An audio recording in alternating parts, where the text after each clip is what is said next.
Hello children, I am here with another video from the chapter of class 10th Science NCERT book, and the name of the chapter is Acids, Bases and Salts. So children, before starting today's video, I would like to tell you all that till now what all things we have discussed in this chapter. So children, we have discussed about the complete explanation of acids and bases. Which means that it is acids are those substances which are going to they are having the H plus ion concentration in it. Then we have bases which have OH minus ions in it. They show different colors with different types of indicators. We discussed about indicators, that is natural indicators and the synthetic indicators. Then we discussed about the different types of we have discussed about universal indicators as well. Okay? Then after that we have discussed that how what is common among the acids and bases. So what is common among, we found that H plus ion concentration is present, and this is known as hydronium ion concentration, and we know that OH minus ion concentration is present in the bases. And we talked about, and then in the last class we talked about pH and how to measure the pH, and what are universal indicators. It is a mixture of different dyes which are going to give us the different values. Okay, then we have also discussed about what is the importance of pH in everyday life. Okay, so we will be continuing with this topic, and in this we discussed the first point, that why plants and animals are having the different types of pH, and because it becomes difficult for the survival of the animals. Okay children, and then we have to see about the second point, that is, we'll discuss about the second point, that is the pH of soil. The pH of soil.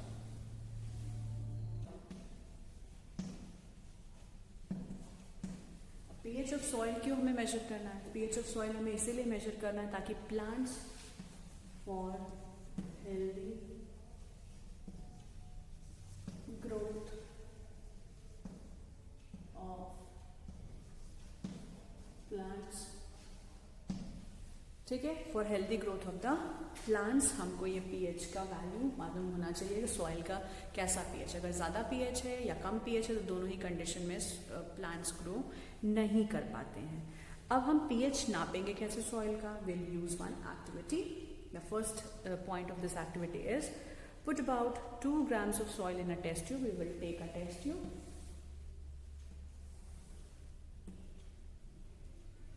Okay, we'll put 2 grams of soil here. This is soil. Okay, we'll add soil here.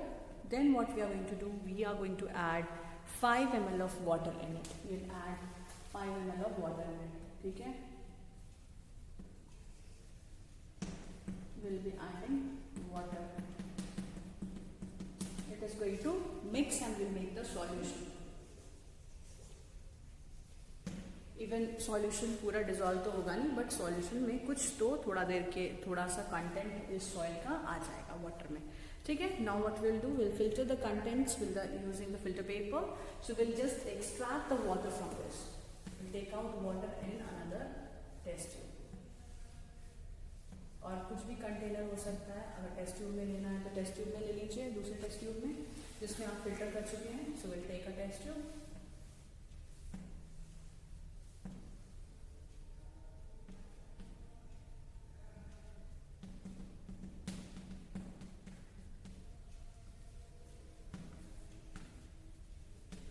Solution है हमारे पास soil का. ठीक है, अब ये soil solution का pH हम we can use this water for finding, for measuring the pH of the soil. Check the pH of the filtrate using the help of the universal indicators. We can take a strip of pH paper. अब इस pH paper पे आपको इसका एक drop डालना है यहाँ पे, और फिर उस चेंज को, उस कलर चेंज को देखना है और फिर मैच करना है पीएच पेपर के रेंज से. ठीक है, अगर इसमें रेड कलर या येलो कलर आता है तो इसका मतलब है कि एसिडिक सॉइल है. अगर ब्लू ग्रीन का शेड आए इसका मतलब कि ग्रीन कलर का शेड आए तो न्यूट्रल सॉइल है. और अगर ब्लू का शेड आएगा तो इसका मतलब है कि ये डार्क ग्रीन या ब्लू का शेड आएगा. Then we will find out that this is basic pH. ठीक है, बेसिक पीएच. अब ऐसे अब कोई भी सॉइल अगर एसिडिक है तो we will use basic fertilisers,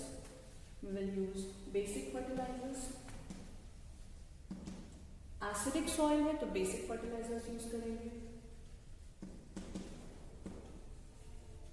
और अगर बेसिक सॉइल है तो हम एसिडिक फर्टिलाइजर्स यूज करते हैं ताकि हम पता कर सकें कि क्या पीएच वैल्यू है और कौन सा टाइप का क्रॉप्स इसमें ग्रो कर सकते हैं, कैसे हम इस सॉइल के पीएच को बैलेंस करेंगे। न्यूट्रल पीएच अगर है तो we will use appropriately both the types of the nutrient which is required for the growth of the plants. You can conclude that we're about ideal pH for the growth of the plants in your region. Sometimes at the places somewhere it is very acidic in nature, तो बहुत acidic pH आएगा, red का colour आ जाएगा इधर, तो आप देखेंगे कि ये एसिडिक सॉइल है। तो एसिडिक सॉइल में हम कोई भी क्रॉप अगर ग्रो करेंगे तो वो मर जाएगा। अगर हम बेसिक सॉइल में, टू बेसिक सॉइल है तो बेसिक सॉइल में भी अगर हम क्रॉप ग्रो करेंगे तो इट विल डाई। एक ऑप्टिमम लेवल का पीएच होना चाहिए for the growth of the plants के लिए, ठीक है। So this was about how to measure the soil pH and what is the importance of pH of the soil for the growth of the crops. Okay, now next is pH in our digestive system.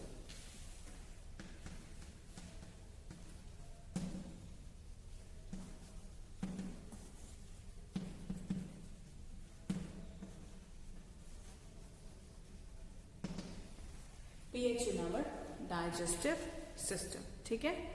अब क्या करेंगे इसका? It is very interesting to note that our stomach produces hydrochloric acids. Yes, क्योंकि हमने ये पढ़ा हुआ है, हमारा जो एसिड है, जो हमारा स्टमक है, it produces the acid and this name of the acid is hydrochloric acid, and you can understand that this hydrochloric acid is the strong acid and it's pH is about 0 to 1।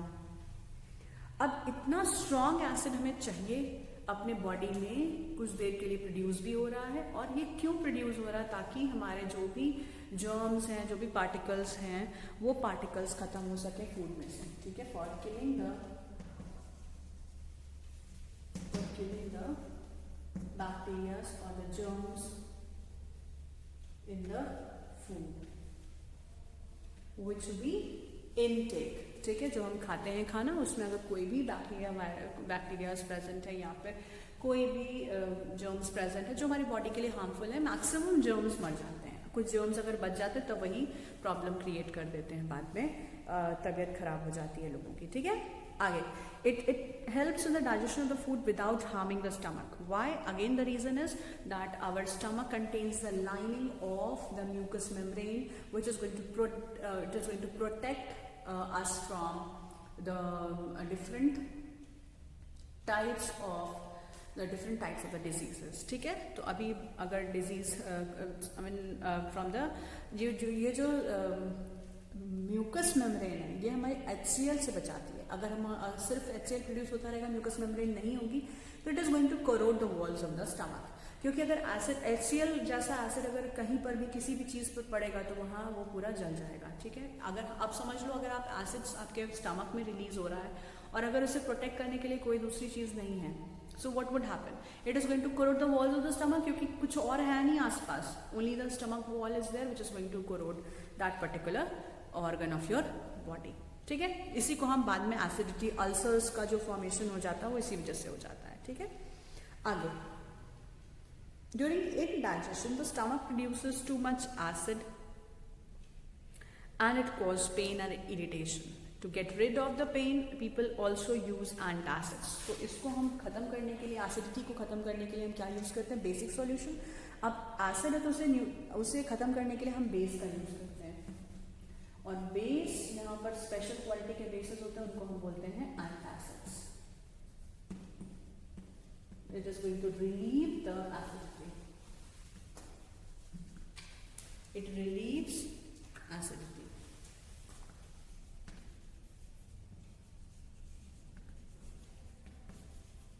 And this is also known as milk of magnesium.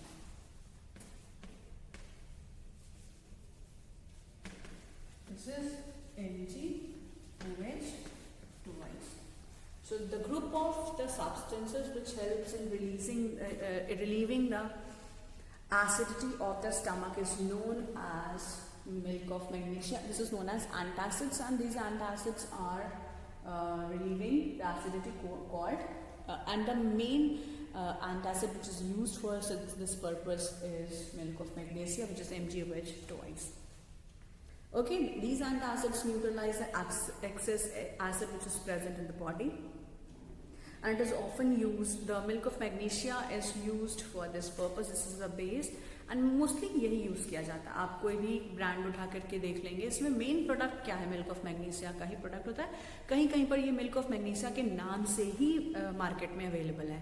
ठीक है, तो अगर हम नहीं available है तो we can see it is present in the form of the milk of magnesia. Okay children, so this milk of magnesia is present in the form of it is used as antacid. So children, this was about the milk of magnesia and what is the importance of pH in our digestion. So children, if we are not going to adjust our digestion, we are not going to make our digestion pH, I mean we will focus upon the pH. If it is not being balanced, then the problem would be created if higher pH is also there or if lower pH is also there. So now we move on to the next topic, that is again pH, how this pH change can cause tooth decay. Okay, so we move on to the fourth point now.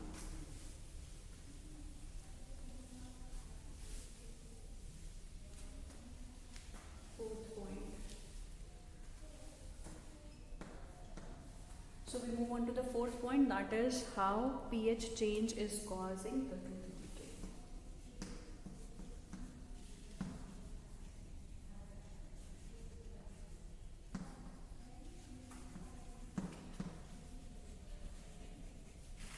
Okay, how pH is changed and how it is causing tooth decay. Now first of all we must understand what do you understand by this word tooth decay. ठीक है, tooth decay मतलब कि जो दांत में कभी कभी cavities हो जाती हैं और उसमें it is being attacked by the germs, it is attacked by the bacterias. Now how this takes place and what is the role of pH in this tooth decay. तो पीएच का change ही tooth decay लेकर के आता है, और कैसे लेके आता है, let's see that. So tooth decay starts when pH of the mouth is lower than 5.5 and tooth enamel is made up of calcium phosphate. Okay, it is made up of calcium phosphate.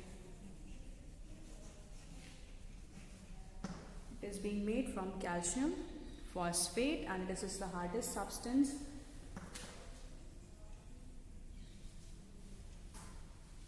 The enamel of our tooth is made up of this calcium phosphate. This is basic in nature. ठीक है, अब क्या होता है? It is that it does not dissolve in water, but it dissolves, but it is going to corrode when the pH of the mouth is lowered than 5.5. Now how this pH is getting lowered? क्योंकि mouth में alkaline pH होता है, saliva का alkaline pH होता है. हमारी पूरी body में जितने भी सब्सटेंसेस हैं, मेनली अगर हम बात करते हैं फ्लूइड्स की, ब्लड है चाहे सलाइवा है, सबका अल्कलाइन पीएच होता है. ठीक है, तो अल्कलाइन पीएच 5.5 का मतलब क्या हुआ? 5.5 का मतलब है कि ये एसिडिक पीएच है. This is acidic pH.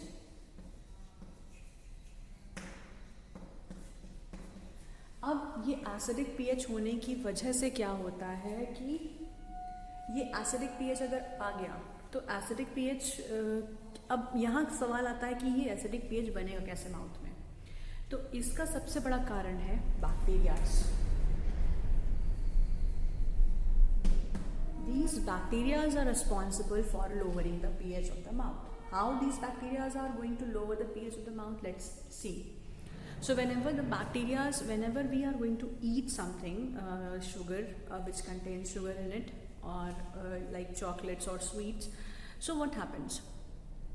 The food is going to be present. They are going to be present in between the mouth of the mouth, even they are present in between the teeth inside the mouth. it remains for some time till the time we are not rinsing it. That is why it is told that after eating, after having every meal, we should rinse our mouth with water. So water helps in increasing the pH, I must say, or we can say that कि जितनी भी food के particles हैं उसे हम throw out करने में help करता है वाटर. और अगर हम वाटर यूज़ नहीं कर रहे हैं तो फूड तो प्रेजेंट है ही, साथ साथ में फूड के अंदर, फूड के ऊपर ये जो बैक्टीरियाज ग्रो करना शुरू कर देते हैं, और ये बैक्टीरियाज जो हैं, इन बैक्टीरियाज में से एसिड रिलीज होता है. They are going to release the acid. They make acids. So inside the mouth they start making acids. Now this acid is going to act upon the calcium phosphate, that is the enamel of your teeth. Once this teeth is getting attacked by the acids of the bacteria, then what happens? It lowers the pH, क्योंकि अब तो acid बन गया mouth के अंदर में. तो ये जो pH डिक्रीज हो रहा है, एसिडिटी बढ़ रही है, तो ये एसिड की वजह से जो हमारा टीथ का इनामल है ये कोरोड होने लगता है. कहीं पर आपको मैंने पहले भी बताया कि एसिड को अगर हम कहीं पर भी डालते हैं तो वो जगह पूरी ख़राब हो जाती है, कोरोड हो जाती है, जल जाती है. उसी तरह से हमारा जो लेयर है माउथ में इनामल का, it also starts corroding away, it starts breaking off, and this is it is because of the bacteria which is producing acids mainly. Food में एसिड नहीं है, फूड में एसिड नहीं होता, बैक्टीरियाज एसिड बना लेते हैं, और this corrodes the walls of the enamel of your teeth, and because of the corrosion of the enamel we start feeling pain sensation, और फिर वो पूरा कैविटी हो जाता है उस जगह में, और खाना भर जाता है, और उसमें और भी बहुत सारे जर्म्स और बैक्टीरियाज ग्रो करते हैं, और जिसकी वजह से पूरा दांत खराब हो जाता है. ठीक है. सो उसका एक ही फिर कारण बचता है, उसका एक ही यू कैन से प्रिवेंशन या कह सकते हैं, फिर एक क्योर बचता है बस कि आप दांत निकलवा दीजिए. Okay, you have to go to the dentist. So what they are going to do, they will fill, or they are going to cap your teeth, or even they are going to simply take out your tooth. So this is a very painful situation, just because of the ignorance of your cleanliness of your mouth. Okay, so that is why it is always said that always do mouth washing after eating your food. After having the meal, you should always rinse your mouth with water. ठीक है. Because if we are rinsing the mouth with water, it is going to increase the pH of the mouth, and then what happens, ये जो bacteria वो grow नहीं कर पाएगा, और वो फिर एसिड भी रिलीज नहीं करेगा. अगर फूड ही नहीं बचेगा तो फूड के ऊपर बैक्टीरियाज भी नहीं बचेंगे, अगर बैक्टीरियाज नहीं बचेंगे तो एसिड नहीं बनेगा, एसिड नहीं बनेगा तो टूथ डिके भी नहीं होगा. So I think now you can understand how the pH change is causing the tooth decay.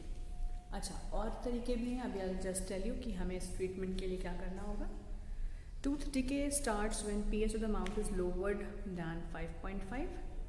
okay, tooth enamel is made up of calcium phosphate, which is the hardest substance. It is the hardest substance in the body. It does not dissolve in water, but it is going to corrode away from the pH, which is getting lowered from 5.5. Bacteria is present in the mouth. They produce acid by degrading the sugar and food particles, and then they are going to remain inside the mouth after degradation, after eating. The best way to prevent this is to clean the mouth after eating. Using, अब कैसे हम उसको बच सकते हैं, एक तो मैंने आपको बताया, you can rinse your mouth, you can clean the mouth. Second, you can use toothpaste.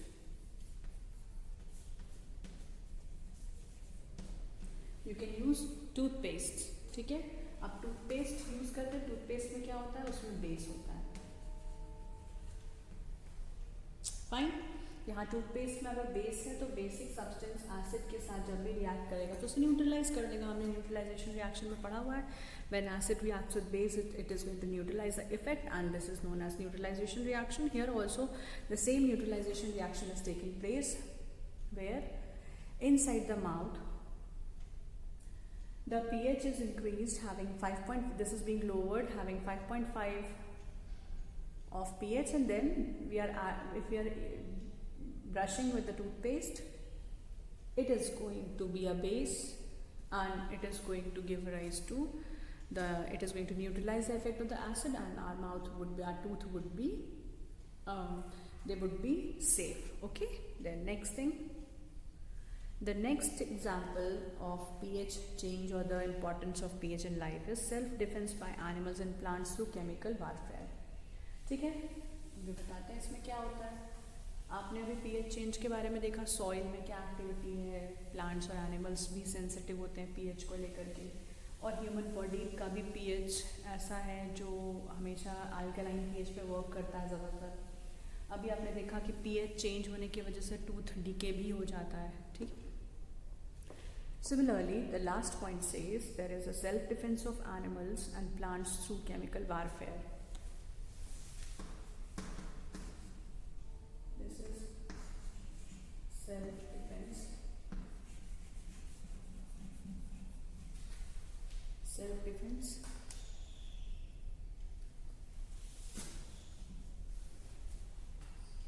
by animals and plants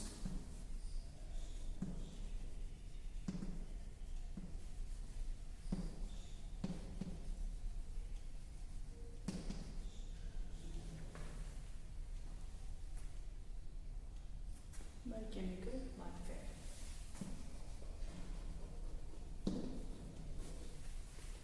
Chemical warfare.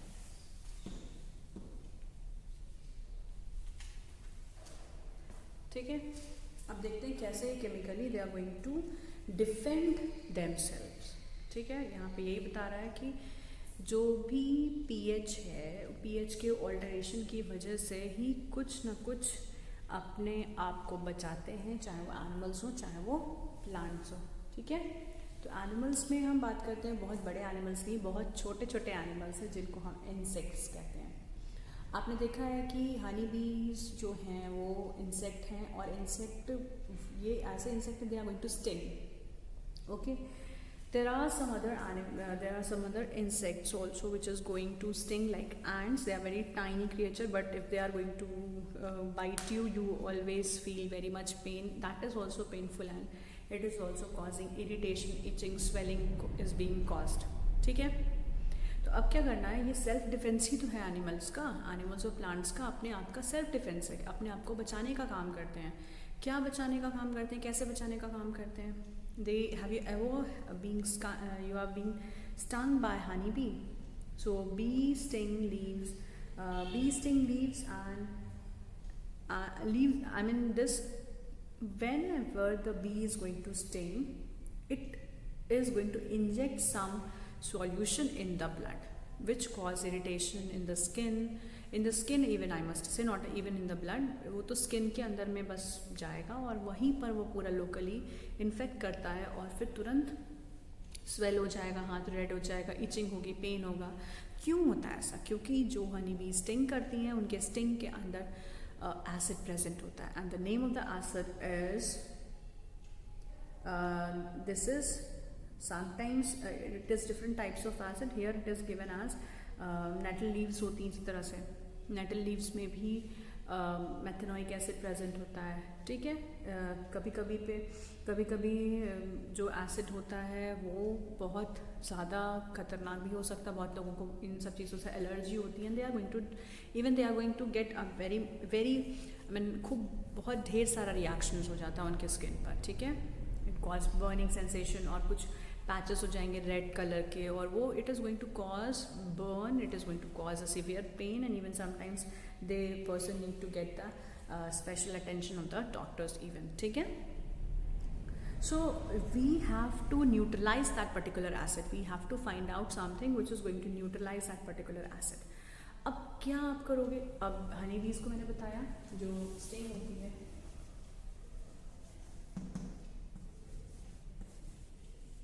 होता है, इनमें फॉर्मिक एसिड होता है. ठीक है, हनी बीज के स्टिंग में भी, इवन आई थिंक एंट्स के स्टिंग में भी फॉर्मिक एसिड प्रेजेंट होता है. इवन नेटल लीव्स हैं, जो प्लांट है एक नेटल लीव का,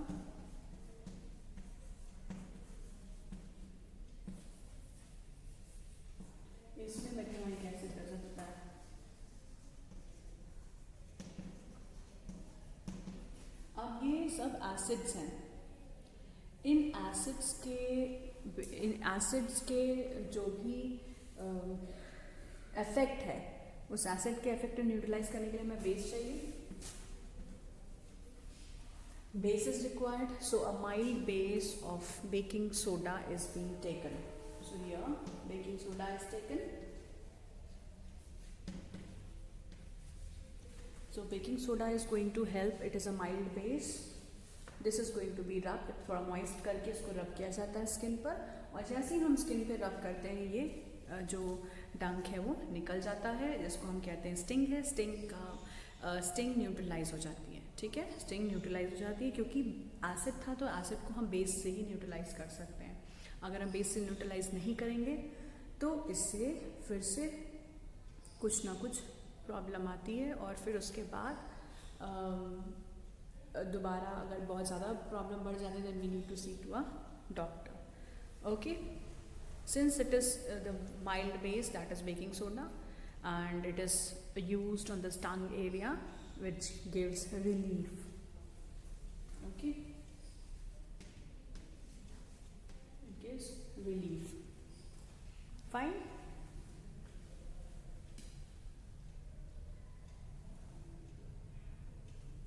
Even stinging of the hair of the nettle leaf injects methanoic acid, causing severe burning, pain in the skin. ठीक है, नेटल लीफ को हिंदी में बोलते हैं बिच्छू बूटी बोला जाता है उसे।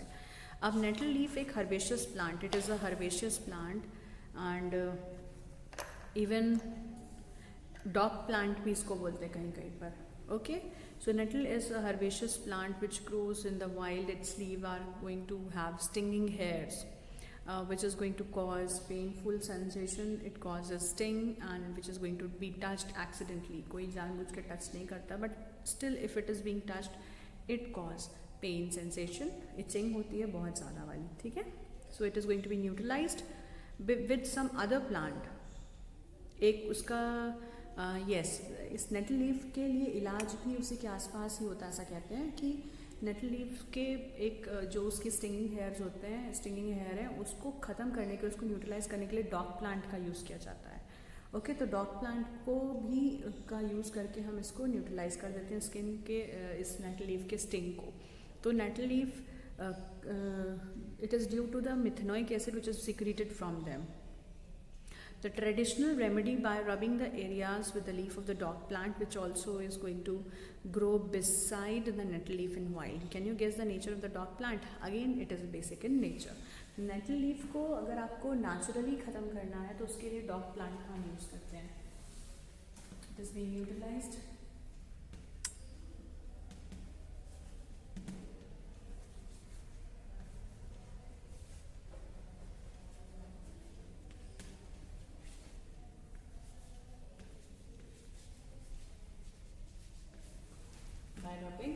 Dog plant.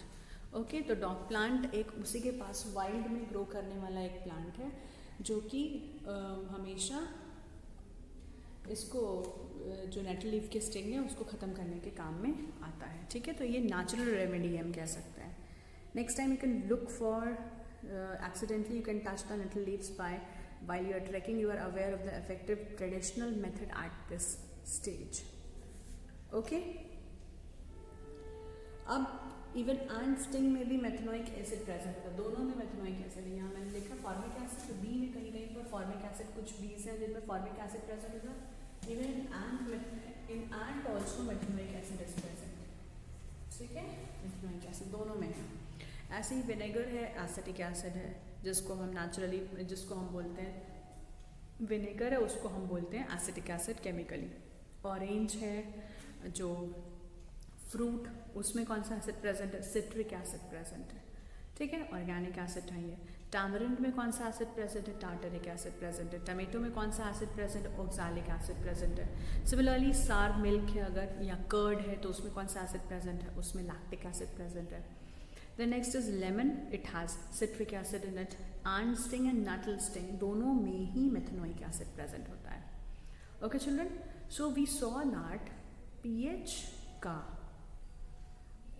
यूज़ हम कहाँ करते हैं? pH का यूज़ हम सिर्फ उस जगह पे कर रहे हैं जहाँ पर जहाँ पर भी एसिड और बेस का मिक्सचर है, या हम ये कह सकते हैं कहीं पर अगर एसिड रिलीज हो रहा है तो वो हम उसको बेस से रब करके ख़त्म कर रहे हैं। जैसे अभी मैंने बताया कि मेथनोइक एसिड अगर स्टिंग से चला जाता है तो it has to be controlled with the help of